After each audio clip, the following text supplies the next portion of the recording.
As a small business owner, you deserve more. More confidence, more connectivity, more of the tools that help your business thrive. And at Cox Business, you can expect more from us. We don't just have sales reps. We have perfect plan identifiers. People who will work with you to make sure your business gets everything it needs and nothing that it doesn't. Your business deserves more, and that's why you can expect more from Cox Business. Call 800-526-8572 to switch today. Prepare for glory! I don't know if you got your popcorn ready. Do you got your popcorn ready? I came out the womb, I was ready. And he's hit the end zone for an unbelievable touchdown. I would be honored if you played football for this team. Throw it up above his head. They can't jump with me. Golly. Oh, they tackle him at the 40-yard line. Who can make a play? I can. Who can make a play? I can. What's going on, ladies and gentlemen, and welcome to another episode of the Fantasy Football Roundtable Podcast, proud members of the Full-Time Fantasy Podcast Network. You can find them at FTFPodNet on Twitter. You can find me at SportsFanaticMB on Twitter, and you can find my wonderful co-host joining me today, Mr. Dennis Bennett, at Culture_Coach on Twitter. Not only are we a part of this amazing network, but there are a ton of other great podcasts, including the likes of Jim Day of FF Champs, Adam Ronis and Dr. Roto from Sirius XM Radio, Bob Lung of the award-winning Fantasy Football Consistency Guide, Dwayne McFarland, Blake Sullivan, and a ton of great others. Your one-stop shop for all of your fantasy advice, strategy, and news, and you can find all those podcasts on fulltimefantasy.com. For today's episode, as I mentioned, Dennis is back. He's joining me again today, as he will every Friday as we do our full Sunday slate. We will review or recap the Thursday night game between the Texans, guys, the Titans and the Jaguars, and then we will jump in and preview all of the Sunday games and the Monday night football game.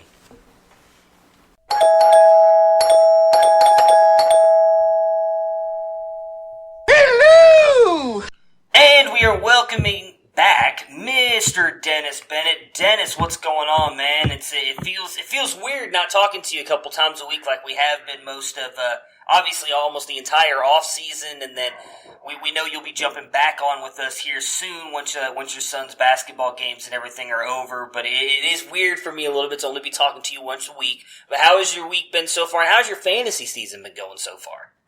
Well, heading into it's great to be here, and I kind of miss it, but life gets busy when the kids go back to school. Yeah. Going into after 2 weeks, I was sitting at a sparkling 23 and 19. So I was 4 games above 500. So, some of them are clear rebuilds. I guess the only downside of it is I have about three leagues that I'm sitting in first place with a 2-0 record, but they're all Empire leagues, so I got to win 2 years in a row to get any money. Gotcha. Yeah, I'm in a couple of Empire. I don't know if I'm in. I know one of them I'm with you. I don't know if I am in the other one, and yeah, I'm not. My teams are not looking that. I think I'm 1-1 in both of those. I feel like my teams are not doing quite as good as yours are this year. I've got like a whole bunch that are looking amazing, and then the rest of them I need to rebuild. I just haven't started it yet because I don't want to give up, because I hate that feeling of a rebuild, because it's going to take probably a year, maybe 2, depending on the trades you make, and I'm just not really. I hate committing to that point, because once you do, you kind of know you're donating your money to the champion for at least a year or so. But I'm giving them all 2 more weeks to see where I'm at, and then it'll be time to jump into full Miami's Dolphin rebuild here soon. Yeah, I've got one Miami Dolphins rebuild and another one that I'm in the midst of moving there. So, it was pretty exciting to watch Gardner Minshew start in my my rebuild, Superflex rebuild. That my starting quarterback week 1 was Josh Rosen, who was on the bench but got a little bit of playing time. So I didn't have any startable quarterbacks really, and now I've got 3 in Minshew, Rosen, and Luke Falk. Oh, good old Luke Falk. Yeah, I'm loving what Uncle Rico's been doing there in Jacksonville. He has been amazing. And speaking of Uncle Rico, Jacksonville Jaguars, let's talk about what happened in the Thursday night football game.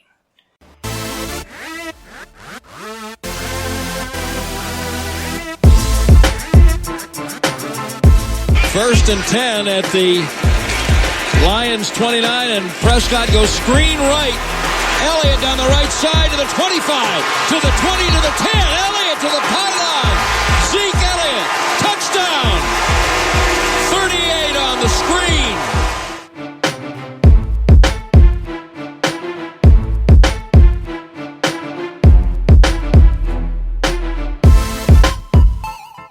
Second down at 10, takes the snap, gives it. Chubb runs, he's in the 15, he's in the 20, 25, 30, 35, 40, 45, 50. There goes Chubb, he's in the 30, 20, 10, 5, touchdown, Chubba Lubba Hub. 92 yards.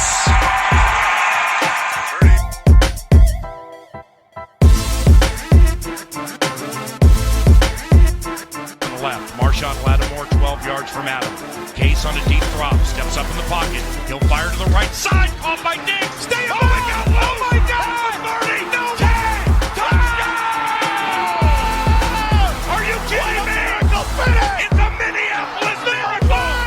Stephon Diggs and the Minnesota Vikings have walked up on the New Orleans Saints. It's a 61-yard Minneapolis miracle. All right, so not a great game overall, really, but I feel like we're kind of used to that now with these Thursday night Jacksonville Jaguars and Tennessee Titans games. It seems like every Thursday they're either playing in bad weather games, bad offensive games, or both, and it seems like that played out again last night.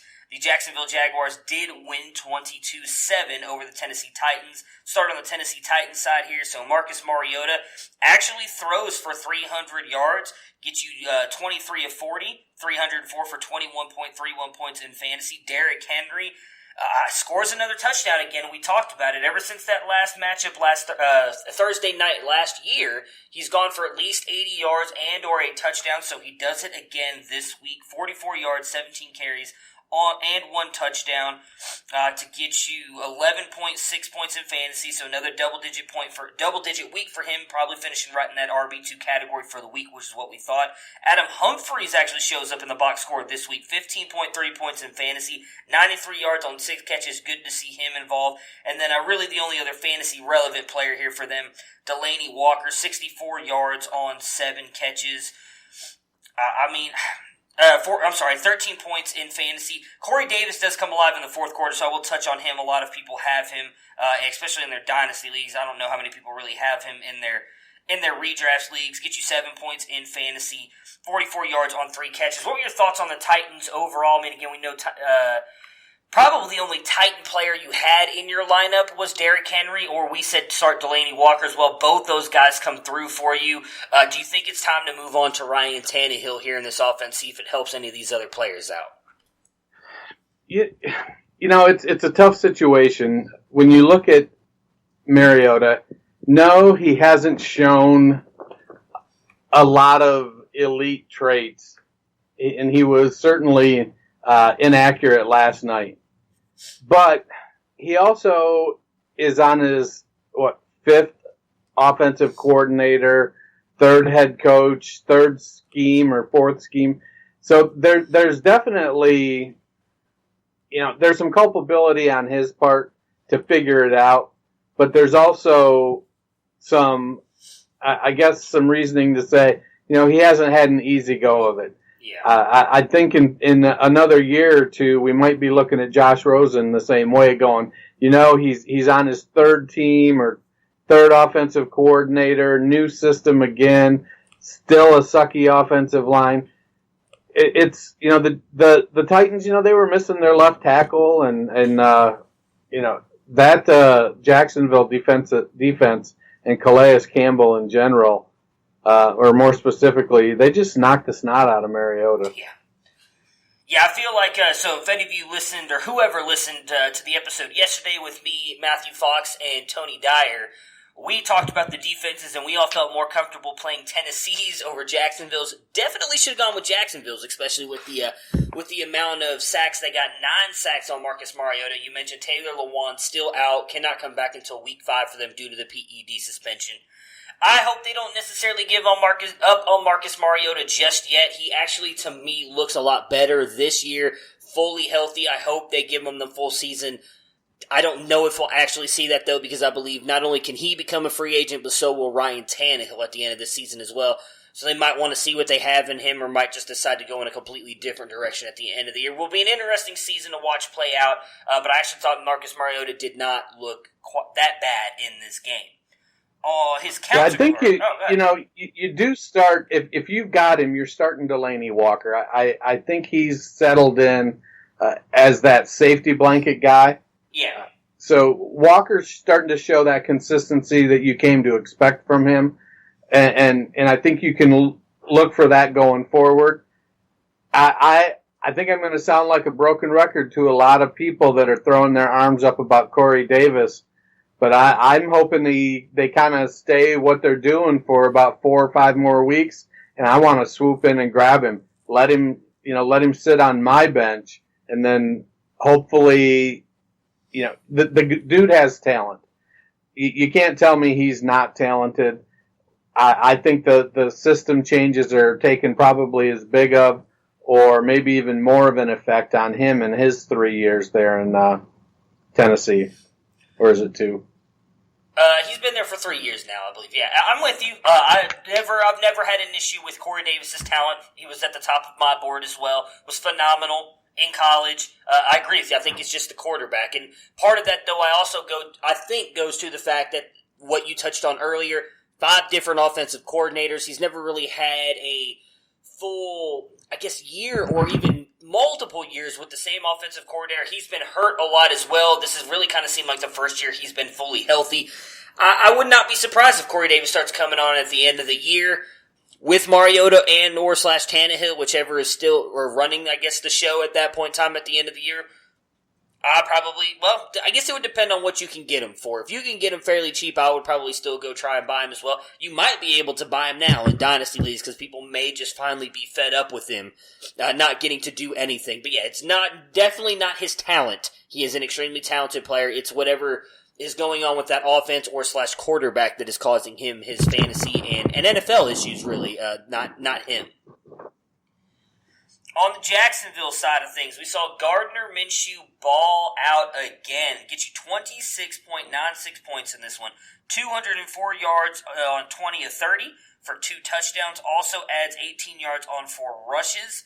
DJ Chark does it again. The Chark attack. I don't know. Talked about this a little bit on yesterday's episode as well. I was telling a lot of people last week on the Dynasty Nerds chat, which we will do every Sunday, a little bit of an office hours thing that Dennis set up. You can get on there. If you're part of the group, you obviously pay to be a membership. It's extremely cheap. A bunch of us will be on there. We will give you guys start-sit advice. I was telling a lot of people who were asking about DJ Chark to start him. Phenomenal player coming out of LSU last season. I think that he's clearly ascended himself to the number 1 on this depth chart. Everybody was expecting D.D. Westbrook to break out. I think he would have if Nick Foles was still there. It's DJ Chark right now with Gardner Minshew, and he does it again in this one with 17.6 points. Just ridiculous. Leonard Fournette has another good game here, although most of it does come on one long run in this one, but still finishing is giving you RB2 numbers.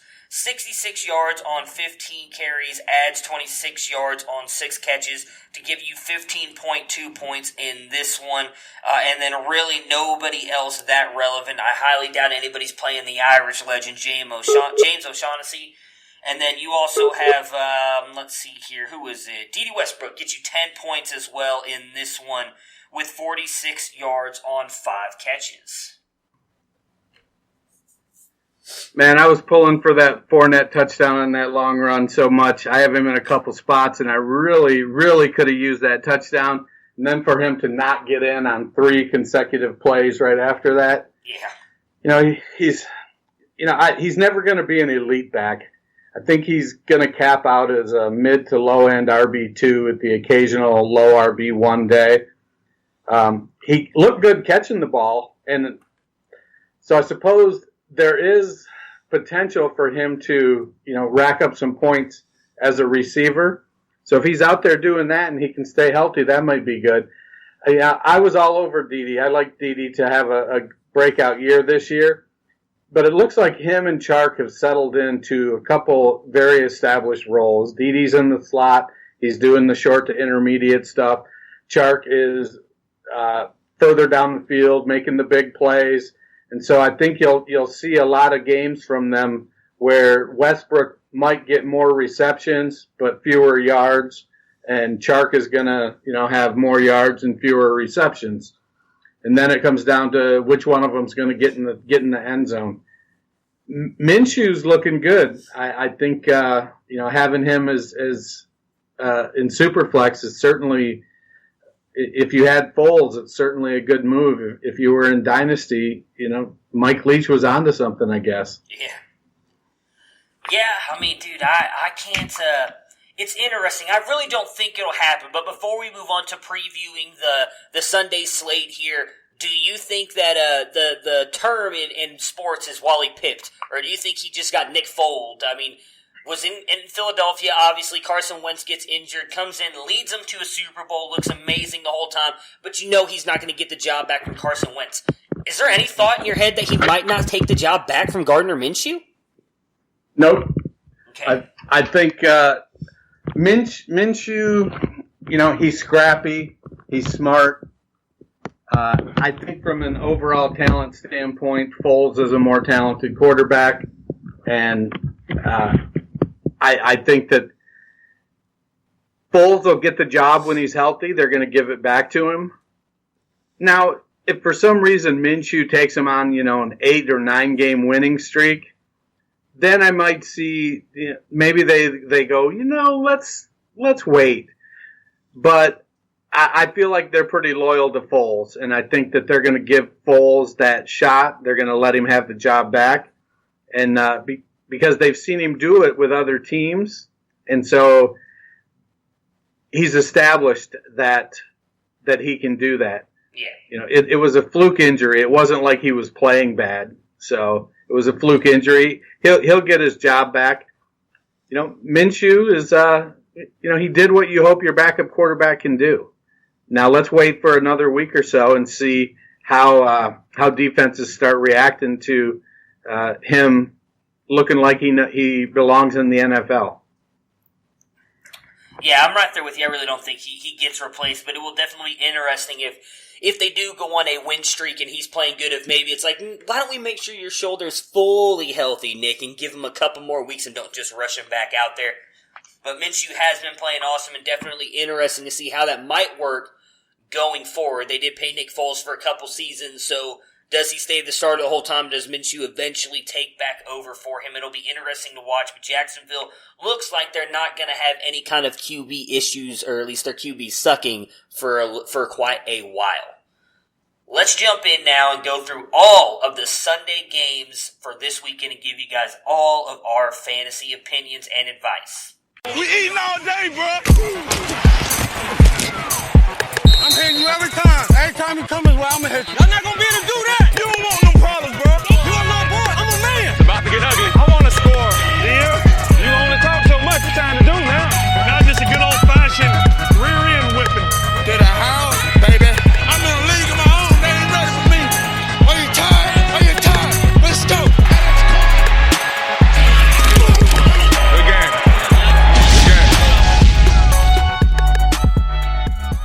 Game previews. So the first game we have here on the docket is between the Carolina Panthers and the Arizona Cardinals. We now know that Cam Newton is going to be out this week in week 3, and possibly even longer, but at least this week. We talked about it a little bit on the podcast yesterday. This does not affect Christian McCaffrey for me at all. You obviously have him in your lineups. It's not even a question. He is going to ball out. That puts Kyle Allen in at quarterback, who actually played fairly well last year in week 17 when he played. What does this do for your DJ Moore and Curtis Samuel shares this weekend going up against a not-so-good Arizona Cardinals defense? Well, I definitely think Moore is going to stay steady at where you expected him to be, even with Cam. He plays that intermediate route very well. Allen had a 5.76 yards per attempt over the past 2 preseasons. I think that's probably a little short due to it being preseason. So I would expect that to bump up a little bit with a full regular season game plan. He was a low 60% completion guy in college, so he'll definitely need to improve upon that because he doesn't have Josh Allen or Cam Newton's athleticism. Yeah. So he did show some rapport with Samuel in the preseason. So I feel like there's going to be they're going to take some shots with Samuel. It just depends. Do they hit him? Yeah. You're right. McCaffrey is going to be. You should expect the same thing out of McCaffrey that you were expecting. Greg Olsen should have a good game. The Panthers offense overall, given how Cam has been playing, I don't think they're going to really take a hit. Yeah, I think DJ Moore, just based on what we've seen at him the first couple of games, he's going to be in your lineup. I think he's at worst a flex starter, and I actually kind of think the same thing as Curtis Samuel, because the one thing about Samuel does work closer to the line of scrimmage, and he has the ability to take it to the house anytime he catches it, just like DJ Moore does. For him, it'd probably be a little bit of a deeper flex league. There's a couple leagues that I'm actually sitting in, but I have Christian Kirk, who we'll talk about here in just a minute, who I think is obviously a safer play over him because he has his starting quarterback in. But I don't think it hurts either one of them so much that you have to leave them out of your lineup. I think you're fine playing both of those guys and Christian McCaffrey this week. For the Cardinals side, we know that David Johnson and Larry Fitzgerald, oh my goodness, I don't know why I just blanked on his name, and Christian Kirk are all safe plays in your lineup. They've been doing it every single week here the past couple weeks. DJ being helped out a little bit with touchdowns, obviously last week. Had a bad game. We talked about it on Monday, though. He was out a lot of that game due to the wrist injury. Will be fine going into this one, so nothing to worry about. Are you willing to start Kyler Murray, though, against this Panthers defense, Dennis? So what you're asking me is, will I start the quarterback for these three receivers that we expect to have good games? Yes, that is what I'm asking you. So the answer is yes. I don't own Kyler Murray's shares anywhere. I'm not big on him. I'm going to be okay if I miss on that one. But I do like Kirk, and I do like the rejuvenated Larry Fitzgerald. The challenge Arizona still has, same challenge they had as last year, is that offensive line. Yeah. So that'll hamper DJ some, but DJ's excellent in the passing game. They tend to put a lot of wide receivers on the field, spread everything out. So I think we're getting to the point where if you've got Murray and he's not on your taxi squad, in Superflex you're rolling him out. I don't think I'm there in one QB yet. I think I'm still leaving him on my bench in one QB leagues. But I don't know, how good is Carolina's defense? Is it really, I guess I should have looked at that a little closer before I let those words out of my mouth. They're middle of the pack right now. They're not horrible, but Right. They are not great. Right. Okay. So it'll be one of those situations where I think Murray should have an okay day. Especially if you expect Kirk and Fitz to ball out, then Murray's that. Their yard. It's not like DJ's throwing them the ball, right? Right. Yeah, the one thing on Murray that I'll say, it obviously depends. I would imagine most people, unless you're in a Superflex league, which he's an obvious start. I mean, almost every quarterback is an obvious start in a Superflex league. Doesn't matter who you have. I actually think he might be a safe play this week. He's actually currently sitting as the fantasy quarterback 12 without any of the rushing production. He's only thrown 2 touchdowns on the season, so he's been putting up the points. I don't know if I expect the rushing to come. I think we all of us who believed in Kyler Murray thought he would get a little bit more rushing. I actually like the fact that he's been able to do what he's done so far without adding that in there because he is obviously much smaller than, say, a Lamar Jackson, not as fast as a Lamar. But he's definitely putting up the points. But again, you likely drafted him in redraft, or if you're other leagues, he's your QB2. So depending on who you have over him, you have one of those top guys, you're not going to start him over. So I still think this is going to be a good matchup against the Panthers defense, but not a great matchup. Do with that what you will. I think he's going to finish in the top 12 quarterbacks again this week as he's done the past 2 weeks. That right there is it for that one. So who are you picking, the Panthers or the Cardinals? I'm going to go with, I think, the Panthers. As am I. So let's talk about the next game on the docket here, one that's probably not going to have a lot of eyes on it. The New York Giants and the Tampa Bay Buccaneers. On the Giants side, you're obviously starting Saquon Barkley and Evan Ingram. That not going to be an issue for you. Both those guys will get theirs, especially with Tate still being out.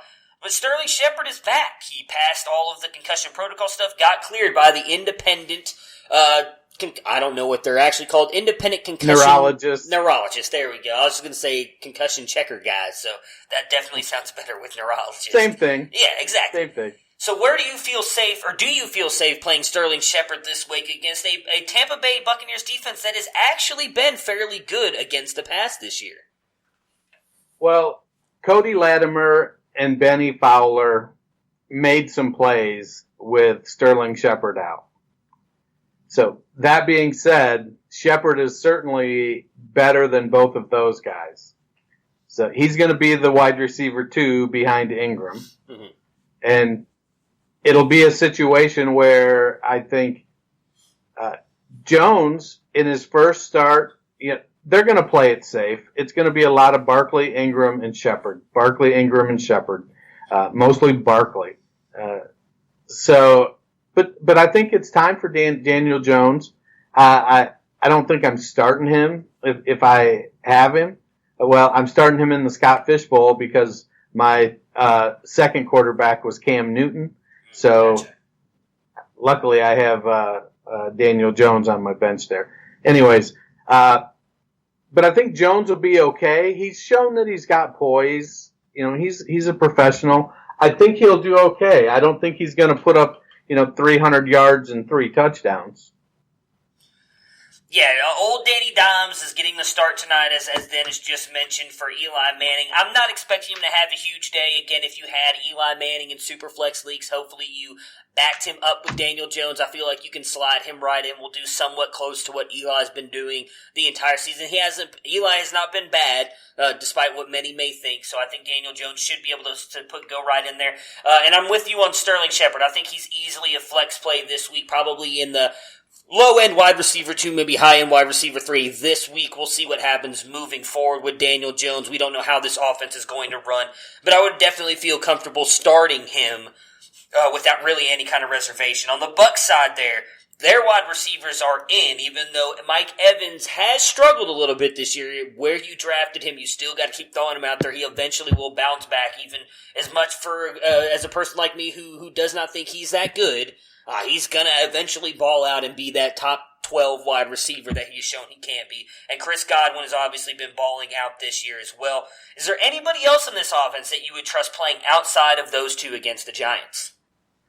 Well, I think I trust Peyton Barber.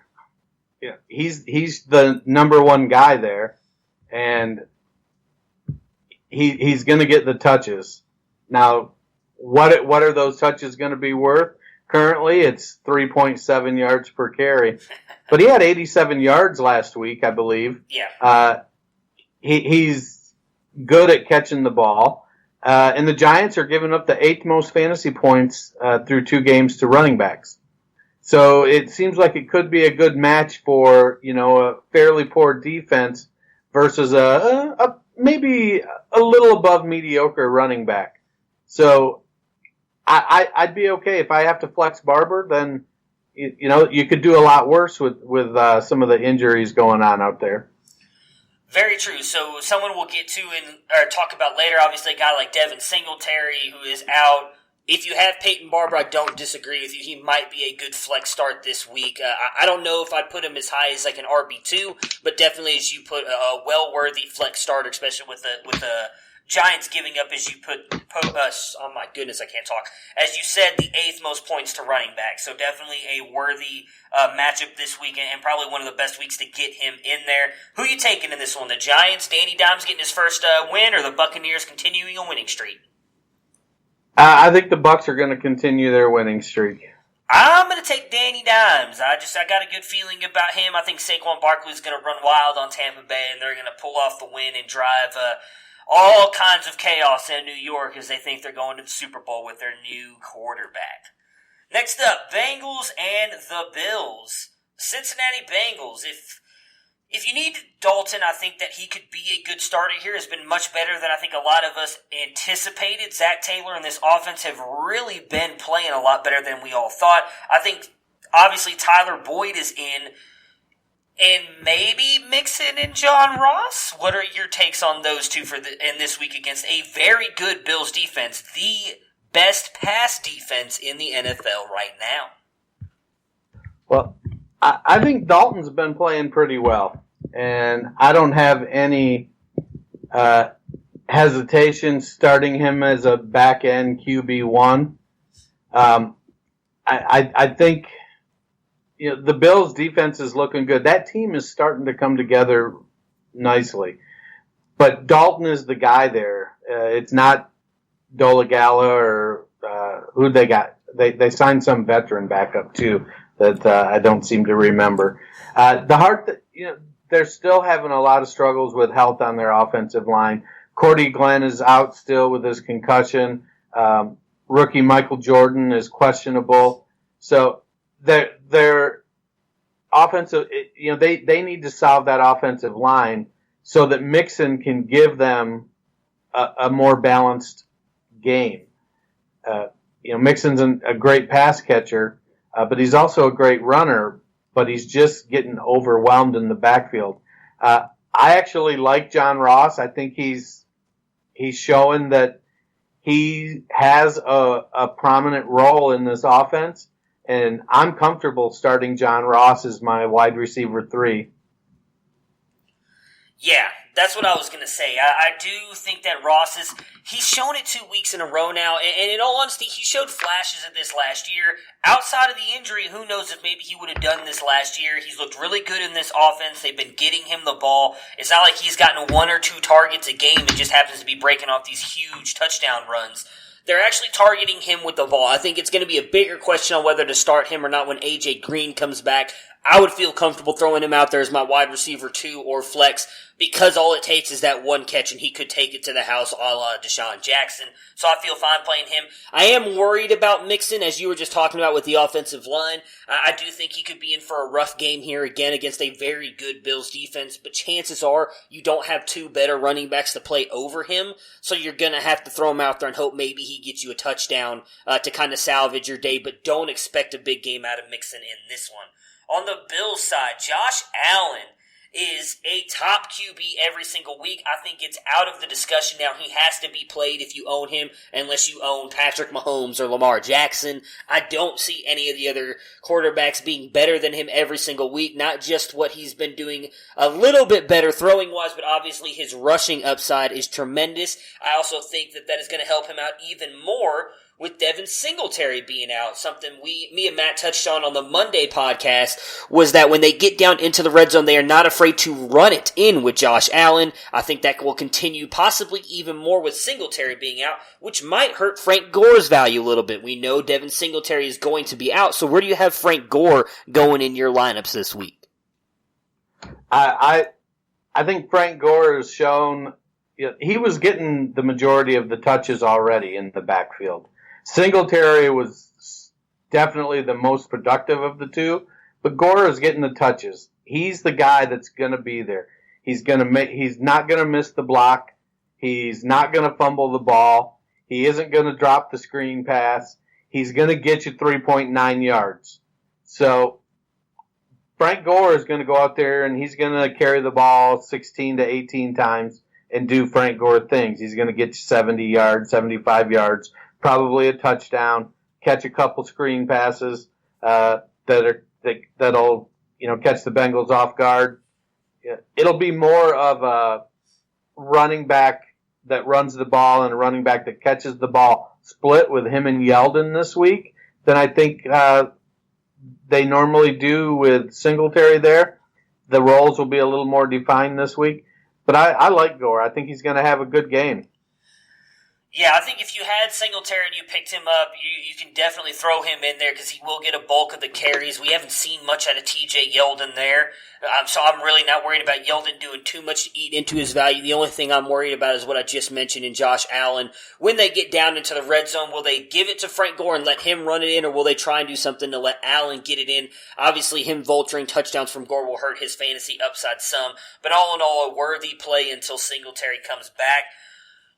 John Smokey Brown and Cole Beasley have actually had 2 very good weeks with Josh Allen there at quarterback. Are you trusting putting either one of those in your lineup this week? Or them, I should say, not those. They're not things, they're people. You know, as a Zay Jones guy, I'm bummed out about it. But I do think that they're definitely higher in the pecking order. Brown has settled into he's the number one guy there. I don't know that I'm going to expect a 51-yard pass for Cole Beasley on a regular basis, but in a PPR format, Beasley is certainly in the play for a flex spot. You know, he's a 7 for 70 kind of guy on most days. Yeah, I know Beasley has looked really good playing in the slot, had a bunch of catches last week and some yards. I feel like I'd rather play John Brown in my flex spot over Beasley if I had to pick one or the other. Just based if I was picking one, definitely Brown. Brown, yeah, I'm right. That's what I'm thinking too. I do think, obviously, depending on your roster makeup and everything, you could play both, but I just feel more comfortable starting Brown because I think his touchdown upside is higher. Obviously, if you have to play Beasley as your probably your flex, I can't imagine he's anybody's wide receiver too, but you never know. Flex spot, I don't think either one of them is a bad matchup this week against the Bengals, who have struggled against the pass and run both weeks so far. So I feel fine playing both of them, but I like John Brown's upside just a little bit more. Who you picking to win this game, the Bills or the Bengals? I'm going to go with the Bills. As am I. Let's talk about another game that's probably not going to have a whole lot of eyes on it this week, and that is the Miami Dolphins and the Dallas Cowboys. For the Dolphins side of things, so Josh Rosen is getting his first start, which, might be semi-interesting. We'll have to see what happens there. Outside of Rosen, and would you even be willing to start Rosen with it being his first start? Is there anybody on the Miami Dolphins you'd be willing to plug into your lineup for fantasy? Well, it depends on how deep my roster is. I can tell you that on my complete teardown rebuild, I'm starting Kenyon Drake. Okay. On another team that I'm a little more stacked at running back than I am wide receiver, I'm throwing out Preston Williams. So I feel like the opportunity for Preston Williams to have a breakout to be a garbage time hero is there. Again, it's going to come down to, can the offensive line keep Josh Rosen upright long enough to get the ball down the field? Yeah, I don't. I love Kenyon Drake. As you know, we've both been very big supporters of his. I just feel they use Kalen Ballage for who knows what reason so much that it's going to continue to hurt Kenyon Drake's upside. I actually am in the same position as you. We're in a deeper league. I am starting him as one of my flex starters. It's one of those where you start 2 QBs and then 14 other offensive players, and it's just so deep you have to kind of throw in those guys you drafted. And I drafted him high because I expected them to do more. Didn't expect him to go into full rebuild mode. I really wouldn't trust anybody else. I'll give you one nugget, and I bet you'll agree with me on this, and you'll be watching this too. Preston Williams has looked really good the first 2 weeks with Ryan Fitzpatrick. I would love to see how good he does with Josh Rosen. Definitely not someone I would throw in my lineups, but it's 2 weeks in a row he's put up double-digit points for fantasy. So might be definitely a guy worth watching, a guy you've talked about obviously all offseason, a guy who could really be securing his spot as the top wide receiver option in Miami moving forward with the rebuild. On the Cowboys side, I feel like this is just very easy analysis. You're just starting everybody. We saw what the Patriots did and what the Ravens did against this defense in weeks 1 and 2. Dak is in, Zeke is in, Amari is in, and so is Randall Cobb. I guess the quick question I'll ask you before we move on is, are you willing to start either one of the tight ends, and are you willing to start Devin Smith, who is going to be getting an increased role with Michael Gallup being out? Well, I think Smith, it was nice to see Smith flash as a Buckeye. if he takes that Randall Cobb role, if he gets Michael Gallup role, getting those snaps on the outside, I think that it could be there. I'm probably not going to start Smith. I think they're going to get up. I think Zeke is going to get a couple touchdowns. Amari probably get a touchdown. I feel like there's going to be a lot of points scored, but you don't necessarily know where they're going to come from. Is it going to be, a touchdown for everybody kind of night? Is it going to be a 3-touchdown night for Zeke? Yeah. So, I'm probably going to try to stay more top heavy, because the chances of them getting up and playing backups is going to exist. And, while everybody seems to be piling on them, they're getting blown out, and it's crazy. Yeah. But I at some point, teams are going to have to go, you know what? We're starting the fourth quarter and we're up by 35. Let's just we can take our foot off the gas. We're not getting style points. Yeah, well, Baltimore did do that in week 1. They had Robert Griffin and everything out there. He ended up throwing a touchdown pass. The one thing I'll say on that is, a lot of people were getting upset about that. You can't blame them. Robert Griffin can't purposely not throw the ball to a wide-open wide receiver in the end zone and everything. They have to keep playing, but they did put their backups in. New England didn't, because that's New England. I didn't expect them not to. And I agree with you. I think the Cowboys will do the same. That's actually the one thing that semi-worries me about this week, is I could very easily see a busted coverage or something in Amari Cooper or Randall Cobb getting a couple touchdowns, and then they do take their foot off the gas pedal and it hurts Zeke's day, or vice versa. As you said, maybe Zeke goes wild, scores a couple touchdowns, and so in that case they're not throwing the ball to Amari as much, and so he doesn't get that big of a day, because I agree, they will eventually take their foots off the gas. Chances are everybody's going to ball out in this one, but don't be surprised if someone doesn't have a huge day here just based on one player dominating the game, whether it's Amari, Cobb, Zeke. I'm sure there's a high probability all of them do it, but don't be surprised if one of them doesn't, because they will eventually take their foots off the gas. Any chance you're taking the Dolphins in this one? No. Yeah, I'm right there with you. I can't do it. Unless you're gonna, give me $1 million if the Dolphins win, then I will gladly take the Dolphins. But no, yeah, I'm with you. Next up, we have the Broncos and the Packers, which I think might be a sneaky good game this Sunday.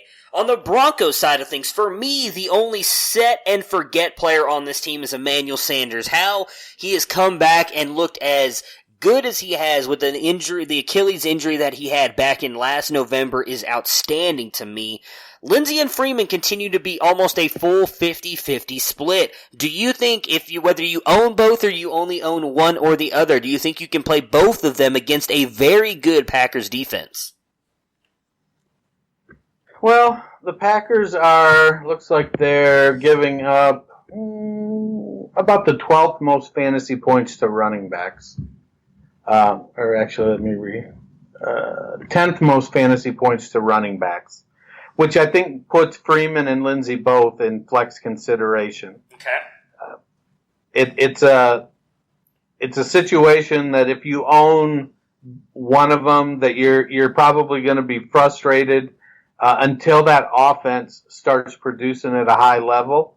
It's going to be a situation where you're looking at flex to the occasional, Lindsay might have the occasional day where he explodes and is super efficient, but I think for the most part they're kind of flex guys until that offense takes it another step or two. Yeah, I think if you have both, you can probably feel safe playing both. I would still prefer to play Lindsay just based on what he's been doing in the receiving game, but Freeman has been getting a couple more catches here, especially last week, and is looking more explosive. So I would not be surprised if that does start to come back. But Lindsay had a couple big plays last week against the Bears, had called back on offensive penalty calls. So when you look at the box score, it looks like both of them were pretty much the same player. Lindsay actually had a few really explosive runs that got called back. So I'm still believing in Lindsay. If you had both, I would start Lindsay over Freeman. But if you own one or the other, I feel like, just as you said, they're both safe flex plays tonight. Cortland Sutton really had a good game week 1, struggled last week against a very good Bears secondary, had the ribs injury. He is good to go. Would you feel safe putting him in your flex spot this week, or would you kind of give him a week off? It comes down to your options, really. But I'm a big Cortland Sutton fan. So if I have him, he's probably my wide receiver 4, maybe wide receiver 3 even. And at that case, I'm probably looking at starting him in my flex spot. Yeah, I would feel safe doing it. I'm a huge Sutton fan as well. Packers secondary has looked good in the first 2 games, so they haven't played in a very explosive offense in those first 2 games, so it'll be interesting to see what they can do here. Joe Flacco really started to look a lot better toward the second half of that Bears game. Maybe they'll continue to bring it on. Deeper league flex spot, depending on who you have, obviously, I feel like he could easily finish low-end wide receiver 2, high-end wide receiver 3 this week against the Packers. On the Packers side of things, you're starting Aaron Rodgers, you're starting Aaron Jones, you're starting Devonta Adams. However, Devonta Adams will be going up against Chris Harris Jr., who this year, he has not done this in the past. This is the first year they've let him do this. He is now shadowing the best wide receiver all over the field. He's always played as the slot cornerback, is now moving to shadowing the best player. That is not necessarily good news for Devonta Adams. I know he's an absolute stud and is likely going to still put up decent points, but Chris Harris Jr. is one of the top cornerbacks in the league. What would you expect out of Adams this week? Do you still expect him to finish as a top, say, 12 to 15 option, or do you think he might struggle a little bit against a very good cornerback? So, where was Adams' ADP at the beginning of the season? He was 107, yeah, 106, 108. Yeah, he was going behind Hopkins, or it was him and Hopkins everywhere that I saw.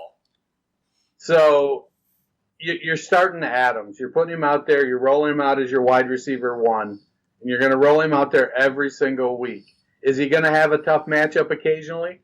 Sure. But do you expect him to beat that tough matchup?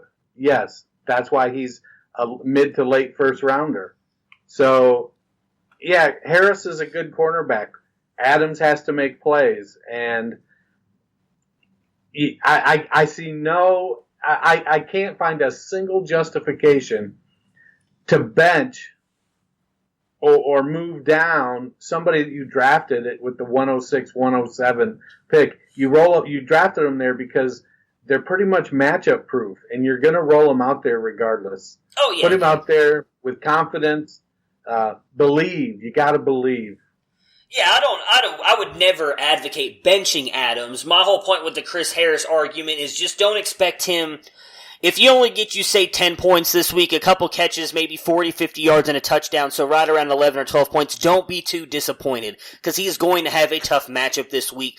But he's still going to be Devonta Adams. I'm with you on that. I would never advocate benching him. I just want to let everybody know ahead of time that this is not going to be some matchup where Devonta Adams is going to be able to run wild and get you 80 yards, couple touchdowns. He might do it, but I would say it's probably a safer projection this week to say he's going to get you, high-end wide receiver 2 numbers, not that high-end wide receiver 1 production you drafted out of him, but he will have those games. And then there's going to be a lot more games this year where he's going to win you weeks with his production. So don't fret. Don't worry about it. It just might not be a great game for him. Who are you picking to win this game, the Packers or the Broncos? Well, I love you, Fallon, but I'm picking the Packers. Yeah, I'm right there with you. I'm going Packers all day long. Next up, possible shootout potential between the Atlanta Falcons and the Indianapolis Colts. On the Falcons side, I think with everything they've shown us the first 2 weeks, you are definitely starting Matt Ryan, Julio Jones, and Calvin Ridley. There is no ifs, ands, or buts about those 3 being in your lineup. However, there is a big question about a guy a lot of people thought would bounce back. Through 2 weeks, he has not looked good at all. Devonta Freeman, what are you doing with him this week if you have him on your team? Man, he has not looked good, and I think you still got to put him out there in your RB2 spot and pray for RB2 numbers. It's not like Ito Smith is going to set the world on fire. My guy Quadri Allison still hasn't moved his way up the depth chart to get any real opportunity, and Brian Hill isn't really getting any opportunity. So, they believe in Devonta Freeman, and I think they're going to keep giving him the ball. It's probably just a matter of time before he breaks out. He's supposed to be healthy after being dinged up last year. It's a tough spot, man, because he hasn't looked great. But I think you put him out there and expect, fair to middling numbers. Yeah, so as someone who bought highly into his bounce-back candidacy this year in a couple of new Dynasty leagues that I joined, I am with you. You have to kind of throw him out there likely where you took him. I am not feeling great about it. He's in almost I shouldn't say virtual timeshare, but they've been giving Ito Smith the ball a lot more than I expected them to. Maybe that's something to do with them just trying to ease Devonta Freeman back into the offense because he did miss the entire year for the most part last year. But that does worry me a little bit. My hope is that they're going in against the Colts, which have a subpar run defense right now, that he has a good game, and in which case I would sell as quickly as you could on Devonta Freeman. Take that one good game and get out of the Freeman business if possible, because I am extremely worried about what I've seen out of him in the first two games. Before we move on to the Colts side of things, what about Austin Hooper? Would you feel safe playing him as a top tight end option this week against the Colts? Yeah, Austin Hooper, part-time bottle cap screwer, part-time tight end. I most definitely think that he's starting to come into a little more consistency, I think. And he's a good tight end. Yeah. I think you roll him out there and you from 6 to 16, tight end is an abyss. Yeah, and absolutely. He's a guy that is going to get the snaps, and you score points when you're on the field. All right, so on the Colts side of things, Jacoby Brissett has proved that he can be a legit QB starter with some upside. I think he's probably a QB2 this week, but Atlanta has been thrown on quite well the past couple games, so maybe even higher than that, but I would feel very comfortable putting Brissett in my lineups. T.Y. Hilton is dealing a little bit with an injury, but he should be fine, and he's obviously in your lineups, no doubt about that. Marlon Mack is going to play, it looks like. He did practice today, so he should be good. However, if he is not in, I think it's going to be the Wilkins and the Hines show. Wilkins looked very good last week. That's my guy from last year. Glad he finally showed up in 2019 because he didn't show up in 2018. But he looked good in place of Mack last week. So I guess the real question is, Mack dealing with the injury, would you feel safe playing him at all? I'd be hesitant. I've got a number of shares of Marlon Mack. And to date, he has not shown much effectiveness when he is dinged up. Yeah. And so I have some legitimate concerns about him hampering the team more than helping the team. There are those backs, the Adrian Petersons that, at 75% are better than most backs. Marlon Mack hasn't shown that he's that kind of back. When he's dinged up, he struggles. So I'm hoping I hope they call it. I hope he's out. I hope they give him the week, and I hope he's out so I can start Wilkins with full confidence. Yeah.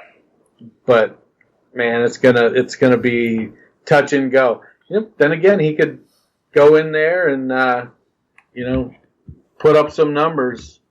But where are we at here? Looking, the Colts, they're the Falcons, they're giving up about 17 points per game, fantasy points to running backs.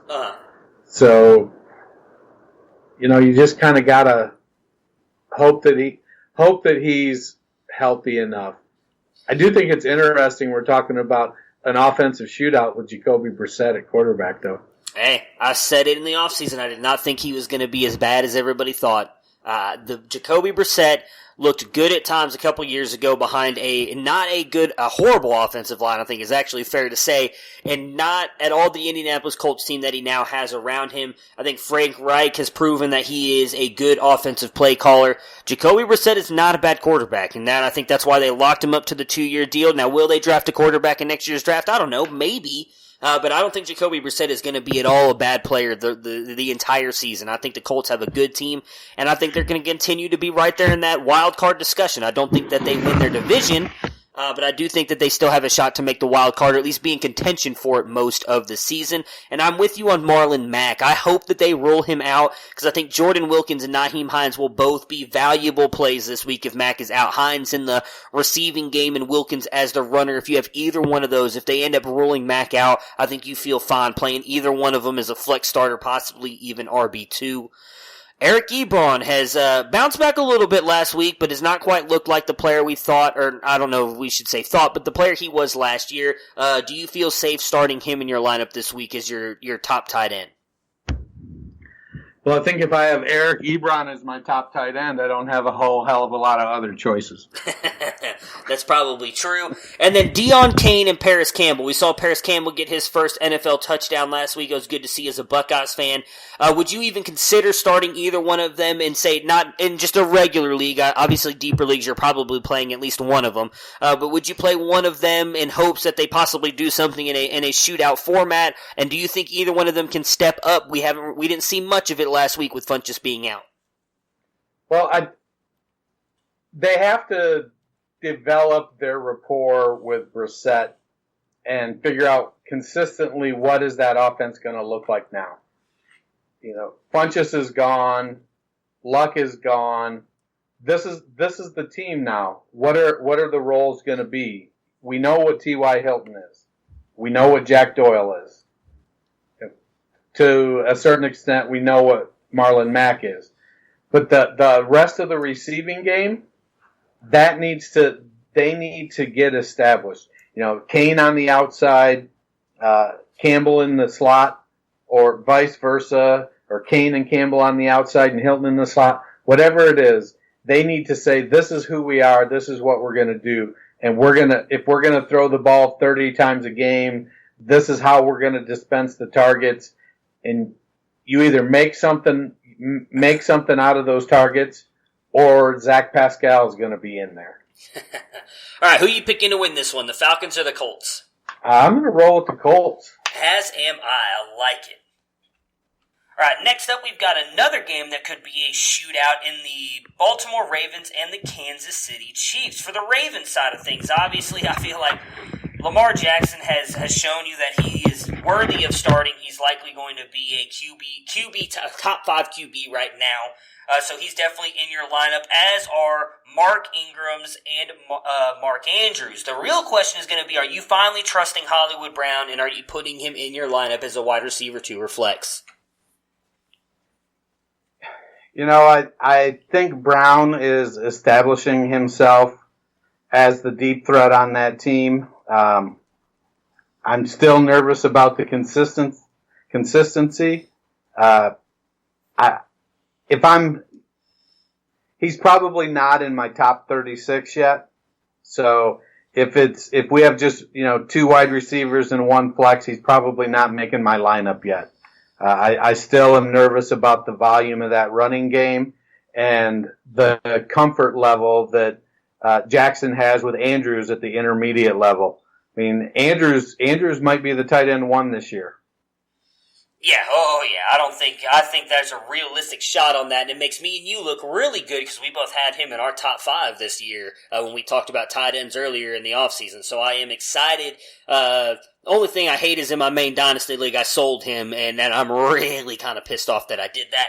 But all in all, yeah, I'm with you. I think actually, if you need a high upside play, which I imagine you agree with this, if you need an upside play, I would not mind throwing him out there in a flex spot. If you're playing maybe someone that you think has a better team than you, you're looking for a guy who might just be big boom, I would throw him in there because I do think this is going to be a shootout game.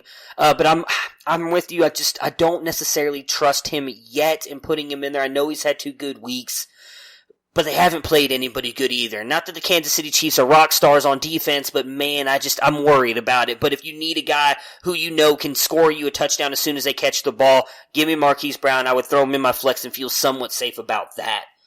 On the Chiefs side of things, you got a bunch of guys who can clearly do that every time they get the ball. you're starting Patrick Mahomes, no doubt. Demarcus Robinson is in at least this week.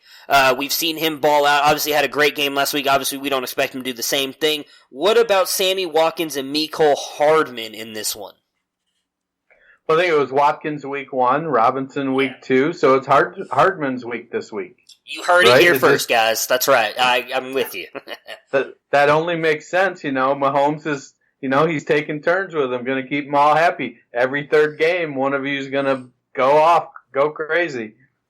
No, there's definitely consistency issues on that side of the ledger. It's a situation where if they can't stop Baltimore's running game, it may really limit the Chiefs' possessions. Mm-hmm. So, but also, if they get out early, then the Ravens may have to throw the ball more than they want to, and it could lead to, inefficiency from the Ravens.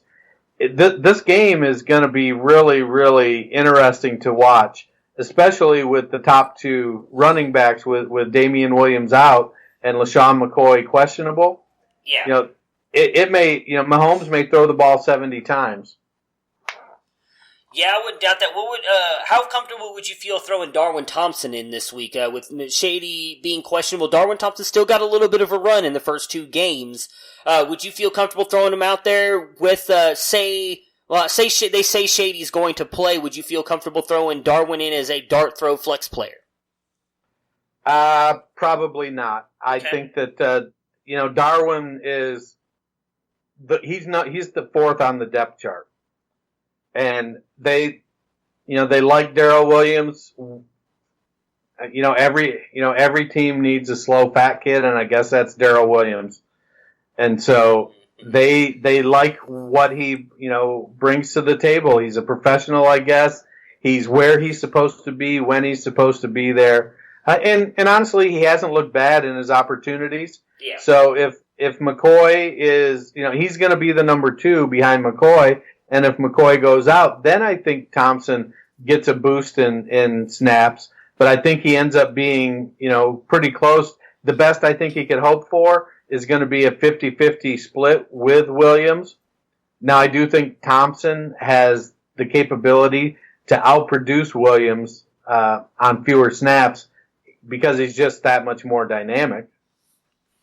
Yeah, I'm with you there. All right, so who are you taking, the Ravens or the Chiefs? I'm going to take the Ravens to upset them. Ooh, I'm taking the Chiefs just because I need them to come back to earth a little bit. So give me the Chiefs. Next up, the Raiders and the Vikings. For the Raiders side of things, I think it's fairly safe to play Tyrell Williams and Darren Waller every week. They've shown throughout the first 2 weeks that they are very productive fantasy-wise, so I think they're both safe. However, Josh Jacobs, great week 1. Struggled a little bit there in week 2, and then has been dealing with sickness all this week. How comfortable are you throwing him in as an RB2 or flex starter this week? I'm going to have to keep my ear to the ground and find out, how he's bouncing back from being sick. Because that really, being ill like that saps your energy a lot. Yeah. And your strength. Leading up to this, I got to say I was coming around on Jacobs, if for no other reason than volume. And, being sick, having that energy sapped and that strength sapped from you, that's going to possibly create some opportunities for DeAndre Washington and Jalen Richard. That doesn't mean that Jacobs doesn't get the lion's share of the carries, but I could see Richard getting some more snaps. He's proven himself as a receiving back. Washington has shown that he can be a capable runner or a capable change of pace. So I'm comfortable with Jacobs in the flex where leading up to this week, before he was sick, I was starting to feel, RB2-ish fairly comfortably, but I'm a little skittish this week. All right.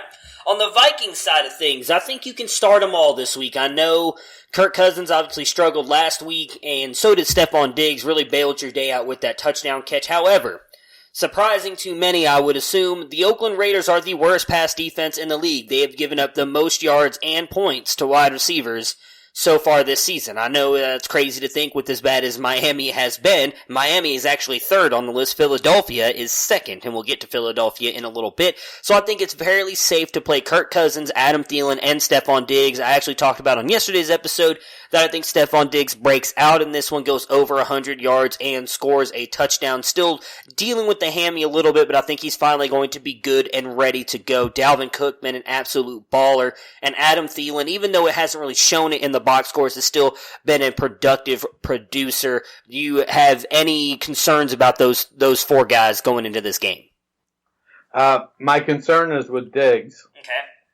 Okay.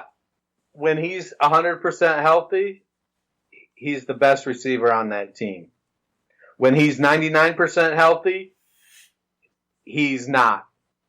For whatever reason, he's not able to play through soft tissue.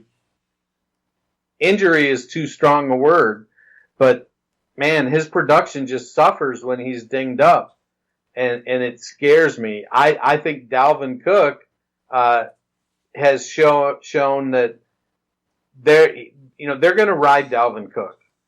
He said, "You put your faith in me, Mike Zimmer. You want to run the ball, and I'm going to run the damn ball." So the opportunity for the safeties to move up for Diggs and Thielen to get behind him is certainly going to be there. I am facing a situation this week where as I currently sit with my saved lineup, I'm starting Mason Rudolph in a superflex over Kirk Cousins. Okay.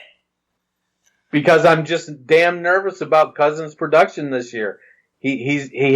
The volume hasn't been there, and so I'm probably going to change it back before kickoff. But man, I'm going to need to do some looking around and make my way in this situation. All right, so who are you taking, the Raiders or the Vikings? I'm going to take the Vikings. As am I. Next game, the New York Jets versus the New England Patriots. Another game not a lot of people will likely be watching. You got Luke Falk in at quarterback with the injury to Trevor Siemian on Monday Night Football, and Sam Darnold still being out with mono. On the Jets side, I think it's safe to say you're only starting Le'Veon Bell. Robbie Anderson did look good at the end of that game with Luke Falk, but I think you've got to see it before you're willing to start him. Le'Veon Bell is it for the Jets. On the Patriots side of things, AB has been released. We've seen a lot of stuff building up to this possibly happening with all of the rumors coming out with the sexual assault allegations and everything else. So not necessarily a surprise that the Patriots finally decided to give up on AB. So with AB being out, that likely increases Gordon's value back up. We saw Gordon and Edelman both take a little bit of a hit last week in the Miami game, though I do think that was more because they had scripted that drive to go heavily to AB to get him involved. What would you do with these wide receivers? Would you feel safe playing Gordon and Edelman now with AB gone? Oh, yeah. I mean, you were always going to be safe playing Edelman. And AB was going to have his role. It probably would have affected Gordon. But, you know, Josh Gordon is going to be Josh Gordon now. He's going to be 6'4" and 225 pounds. Running a 4.4 on the outside, you know, fighting for jump balls. Yeah. So, you know, Philip Dorsett, you know, he's the one who's really gonna get the boost, and possibly James White.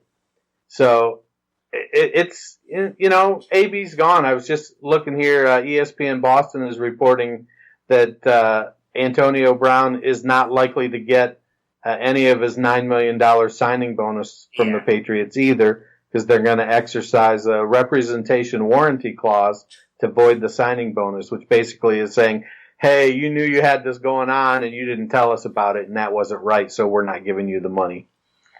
Yeah, that is not surprising. We'll definitely talk more on that in the coming weeks if he ends up signing on a team, but I know both of us were talking off air, and we both pretty much think he's done, at least for this season. Maybe he comes back next year, but I don't think he lands on a team this year.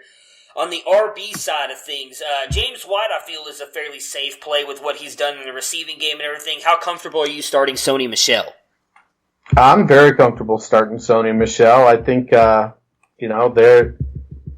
actually expected them to rest him last week because they were going to blow out the Dolphins, and they didn't rest him. They went ahead and they played him. And, the Jets, they're kind of middle of the pack versus the run. But I think the Patriots are going to give him his 15 to 18 carries. He'll get his 80 to 100 yards and go on with his day.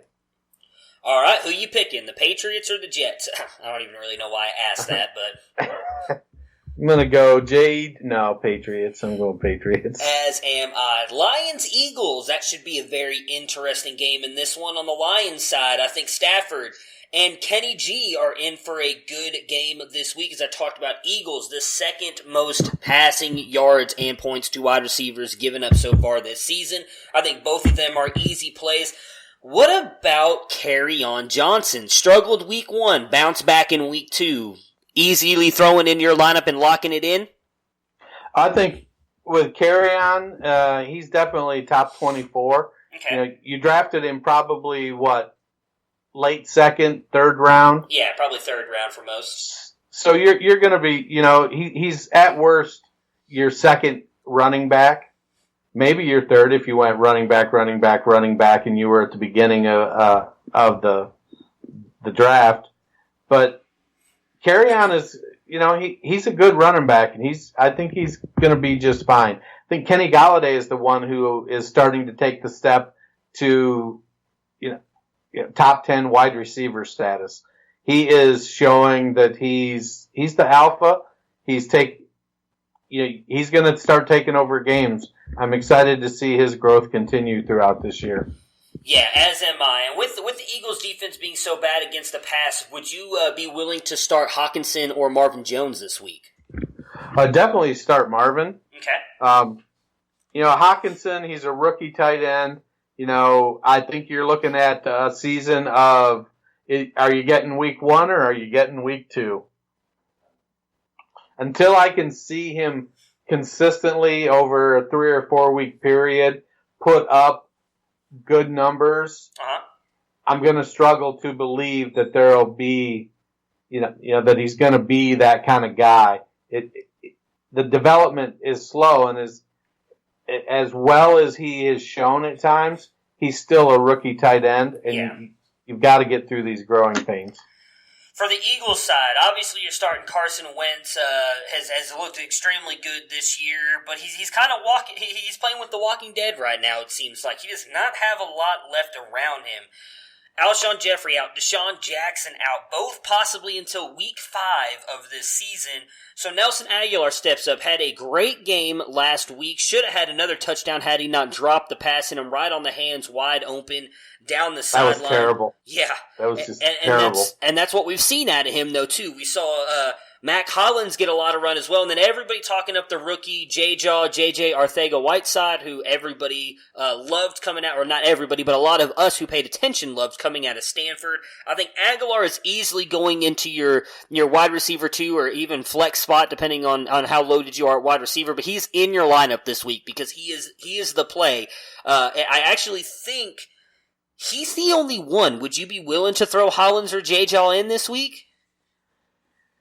Goddard still out too? Goddard is out as well, yes. I'm sorry, Ertz. I forgot all about Ertz. I'm glad you brought up Goddard. Ertz is obviously in your lineup as well. Don't forget him.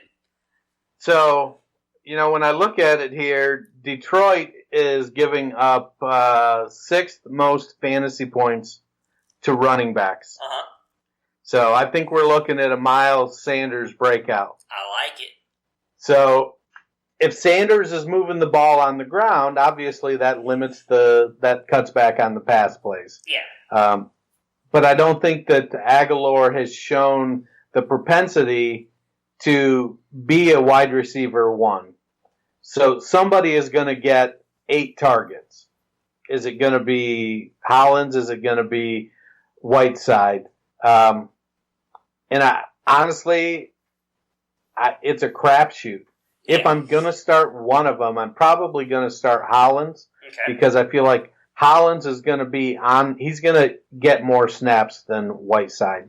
I feel like he's been there longer. He knows the offense better, and they can do more of the playbook with Hollins there. Whiteside, I think, is good, but I feel like Hollins is going to edge him out in the snaps, and you can't score fantasy points on the bench.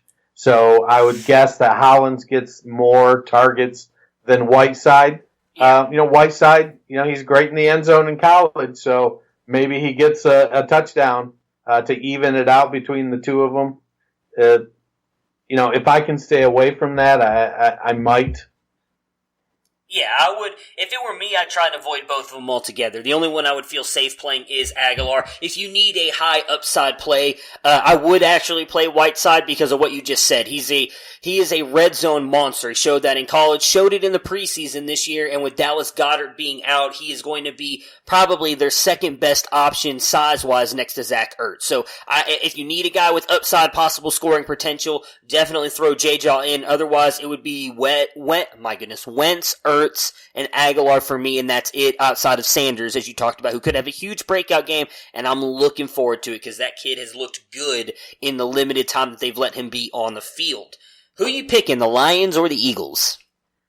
I'm going to let my homerness come through here, and I'm going to take the Lions. Hey, I don't think it's homerous at all. I'm actually taking the Lions as well in this one. A surprising team to start off the season, going to be 2-0-1. The Texans and the Chargers, I think this game really is not going to need much fantasy breakdown. As on the Texans side, you're starting Deshaun Watson, DeAndre Hopkins, and Carlos Hyde as he is clearly out-snapping Duke Johnson. But what about Will Fuller? Do you feel fine, or do you feel safe putting him in as a flex or wide receiver 2 this week? I think if Fuller's playing, he's always flex-worthy. Okay. He's shown the connection with Deshaun Watson that even me, a noted Fuller hater, I admit that there's a connection between the two of them. Watson looks for him. Yeah. And part of it, I was, reading some stuff, and what it comes down to is, so Watson takes a lot of sacks and doesn't throw to the running backs much. Well, because he's trying to stay alive, and make plays, and those plays are not checkdowns to the running back. Those plays are bombs downfield. Mm-hmm. So when he gets pressure and he moves out and he gets on the run and he's moving, he doesn't look to run, but he also doesn't look to check the ball down. He looks to throw the ball downfield. Yeah. And that plays to Fuller. Honestly, that's what's hurt Duke Johnson the most. A lot of people were really excited when Duke got traded. Honestly, I think Duke went to a worse situation than he was in Cleveland.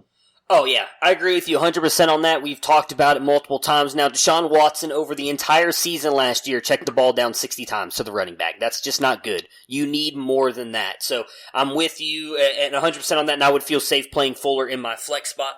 On the Chargers side, I think you're starting at Austin Eckler, obviously, Mike Williams, Keenan Allen, and that is it. There's just nobody else on this offense worth starting right now. I mean, obviously, Phillip Rivers in a super flex you are, but outside of that, you are not starting him.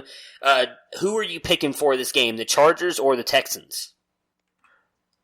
I'm going to go with the Chargers, I think. I think their defense is a little better. Yeah. As am I. That is who I'm taking as well.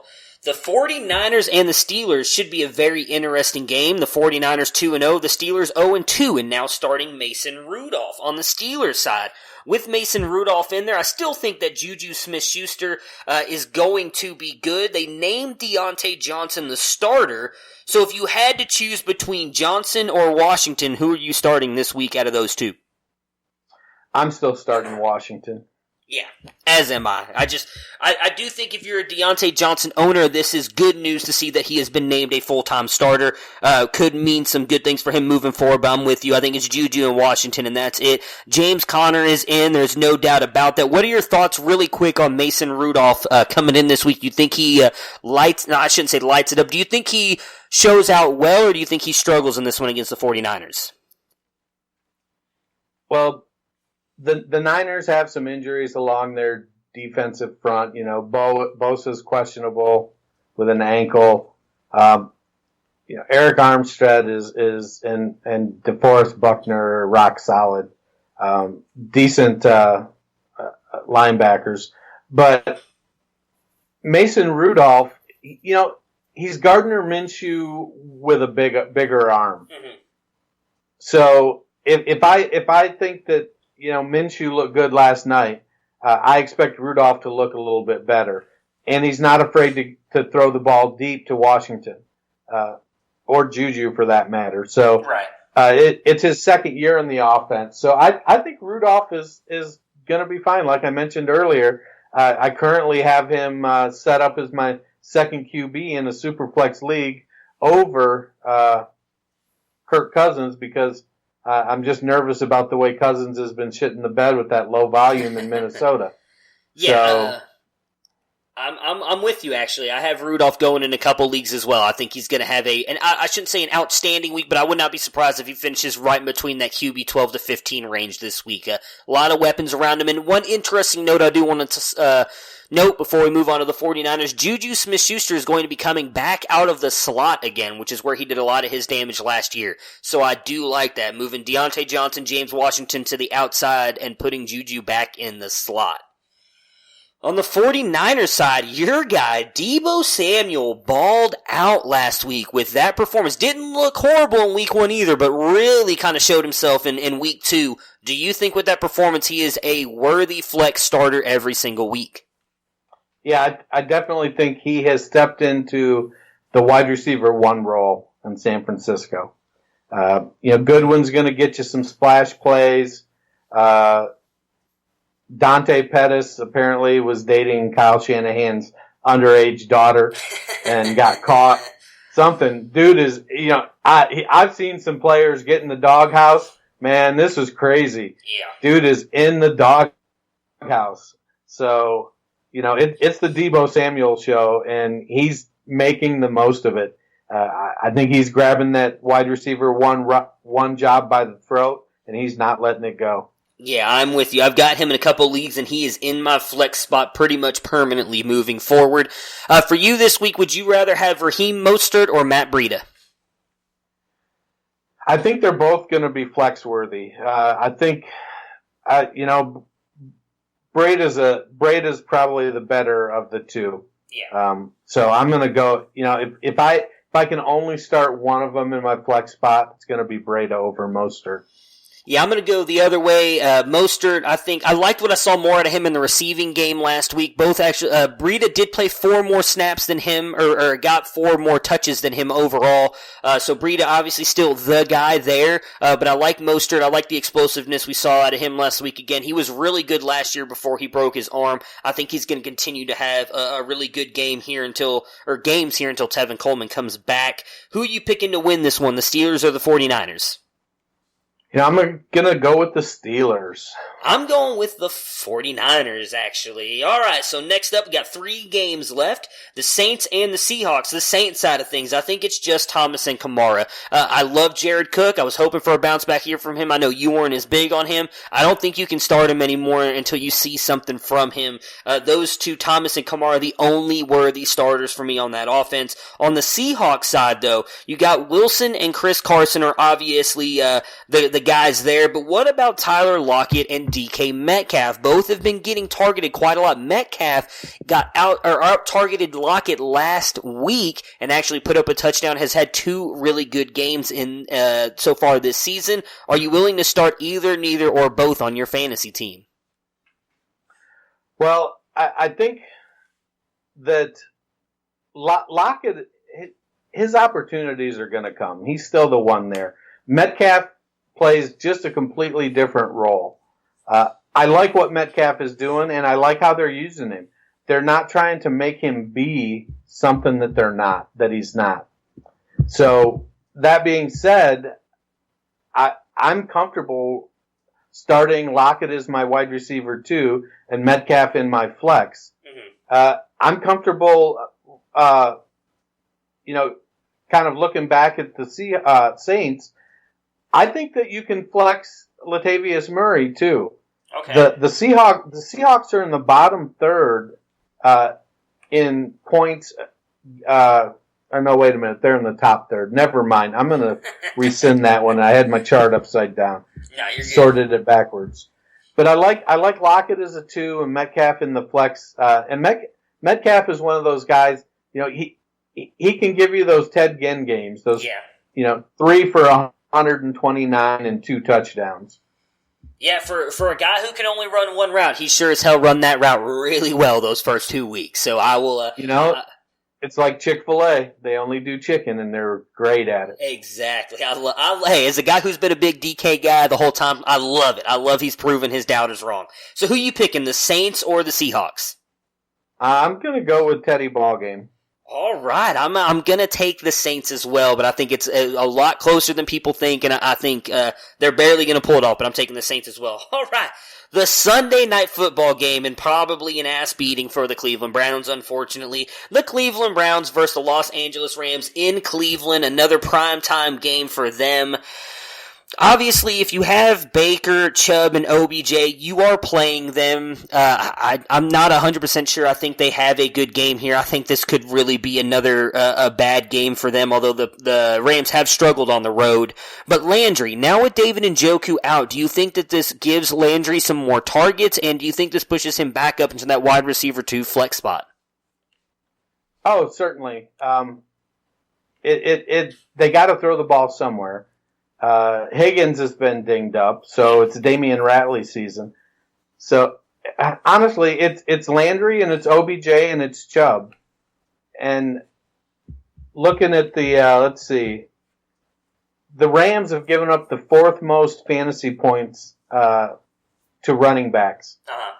So hopefully, Freddie Kitchens and Todd Monken run the ball. They can go Evan Silva and establish the run there. Yeah. But you've got one of the most dynamic wide receivers in OBJ and one of the best slot receivers in Jarvis Landry. Baker's got to get right. I think, honestly, he lost focus this offseason. Uh-huh. And it's great. He's being Cleveland. And I dig it. He's doing these really cool commercials and he's endearing himself to, this hard-working area. Fantastic. But it's time to complete passes now. He's got to get the ball down. He's got to get his head back in the game. I appreciate that he's got a new wife and that he's got her in commercials with him. But it's football season, man. We loved you last year because you were hitting these tight windows, and now you've got Josh Allen-esque accuracy going sometimes. Let's get our head back in there. Yeah, I definitely hope they run the ball more like you were just talking about with Chubb. I do think that is part of the offensive issues. They have not really committed to the run this year like they had last year. I think that's what helped power the offense last year. For the Rams side of things, I actually think Jared Goff might be worthy of a sit this week, depending on who else you have. He has not looked good the first 2 weeks and historically has struggled on the road. That being said, I still think Robert Woods... If you have Robert Woods, Brandon Cooks, or Cooper Kupp, I think you have to start them because 2 of them are going to have a good game. We've seen the first 2 weeks that 2 of them are going to have a good game, one's going to have a bad game. There's just no way to know which one it is going to be. So if you own all 3 of them, you have to start and hope that whichever one you own is going to have a good game that week. I think Todd Gurley is a good play, but you had someone you thought might be a dart throw play this week. Who is that? Yeah, I think with Tyler Higbee out, Gerald Everett is... From the tight end position, he can really stretch the middle of the field. And we saw it last year. He made a couple big plays late in the season, and they don't use the tight end a ton. But if he gets open, we're going to have a rookie linebacker playing back there, Mac Wilson with Kirksey out. The opportunity is going to be there. So I wouldn't expect him to have, Delaney Walker targets, but he could go 5 for 75 and a touchdown. Yeah. All right. So who are you taking? The Cleveland Browns or the Los Angeles Rams? Oh man, I want to pick the Browns out of homerism, but you know what? I'm going to pick the Browns. I'm buying into the Jared Goff home road split. I'm taking the Browns. As am I, and hoping that I'm going to be wrong with the bad feeling I have in my stomach about that game Sunday night. The last game on the docket, the Monday Night Football game, the Chicago Bears versus the Washington Redskins. For the Bears side here, Mitch Trubisky has struggled, obviously so far this year, QB 29 as you have listed. I personally am not trusting him. Montgomery looked good though. Would you play him against a very poor Washington Redskins run defense? I would. I think, Montgomery got great lateral agility. He can, a super jump cut. I think he's got to maybe put a little bit of that aside and go forward. Yeah. Not do so much dancing.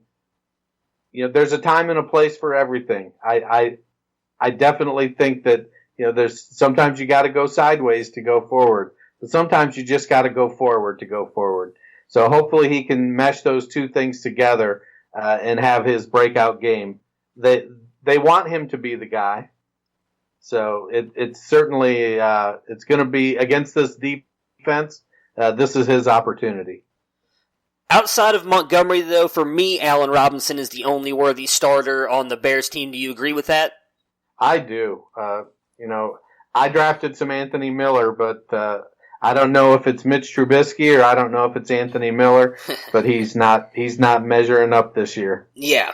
As for the Redskins side, so Case Keenum, as you put, is QB8 right now. I think that's a little bit of false advertisement, though I'm glad that he's having a good game with, again, as I mentioned in the podcast on Monday with Matt, I think part of it is due to the fact that he's playing with a very good offensive coach in Jay Gruden. We saw the same thing when he was in Minnesota with John DeFilippo. He's actually had a good year with a good offensive player. I would personally not start Case Keenum here against a very good Bears defense. For me, the only players I'm even thinking about starting are Chris Thompson in a flex spot, and Terry McLaurin I would feel fine playing as a wide receiver 2 or flex. Do you disagree with that, or is there anybody else you would throw in there?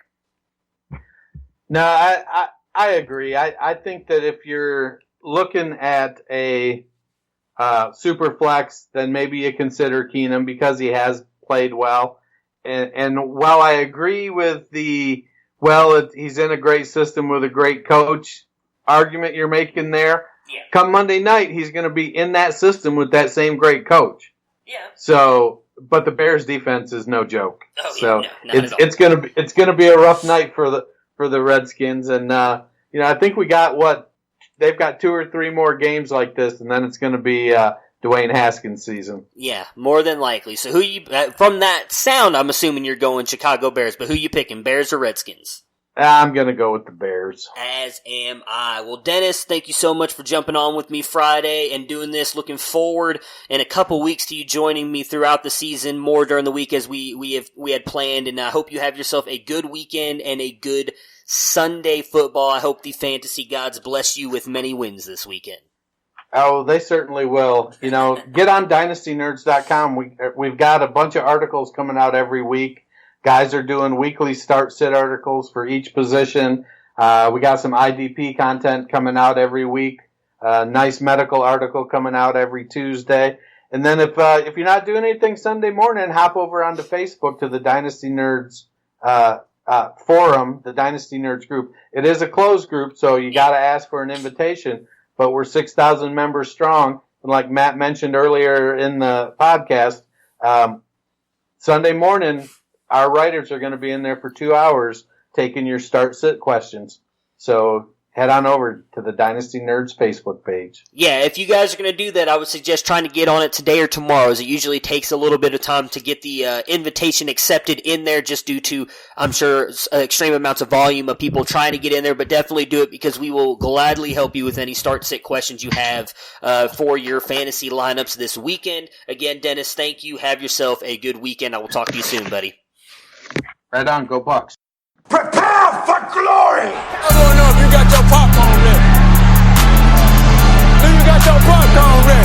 I came out the womb, I was ready. And he's hit the end zone for an unbelievable touchdown. I would be honored if you played football for this team. Throw it up above his head. They can't jump at me. Golly! Oh, they tackle him at the 40.